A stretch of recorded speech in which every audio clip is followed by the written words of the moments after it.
দেখুন, এটি হচ্ছে চায়নার সবথেকে বড় মাংসের কোম্পানি। এই কোম্পানি মাংস দিয়ে এমন কিছু তৈরি করে যা দেখার পর আপনি যদি চায়নার কোনো জিনিস খান তাহলে আজকের পর থেকে স্পর্শ পর্যন্ত করবেন না।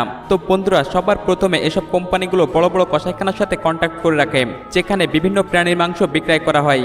এসব কসাইখানাতে মাংস বিক্রয় করতে করতে যেসব মাংস কয়েকদিনের পুরাতন হয়ে যায়, ওই সব মাংসকে এই কোম্পানি সস্তা দামে কিনে আনে। এরপর এসব মাংসকে তারা এইভাবে বড় বড় মেশিনের সাহায্যে পিষতে শুরু করে। ভালোভাবে পেশা হয়ে গেলে কনভেয়ার বেল্টের সাহায্যে এগুলোকে অন্য একটি মেশিনে নিয়ে যাওয়া হয়। এ সময়ে মাংসগুলো মিক্সড হতে হতে বড় একটি কন্টেনার মেশিনে পৌঁছে যায়, আর এখানে পানির সাথে অনেকগুলো কেমিক্যাল দিয়ে এগুলোকে আবারও ভালোভাবে একসাথে মিক্স করা হয়। ভালোভাবে মিক্সড হয়ে গেলে এগুলোকে এই ধরনের ছোট ছোট প্লাস্টিকের পাত্রে রেখে সিল করে দেওয়া হয়। পরবর্তীতে এগুলোকে তারা বড় বড় ট্রাকে লোড করে মার্কেটে বিক্রয়ের জন্য পাঠিয়ে দেয়। আর মানুষ এসব ডিব্বাকে মার্কেট থেকে কিনে এনে ফল থেকে শুরু করে সবজি এবং অন্যান্য চাষাবাদের জন্য ব্যবহার করে। তাদের দাবি, এতে তাদের ফল বা সবজি খুবই দ্রুত বৃদ্ধি পায় আর ফলনও ভালো হয়।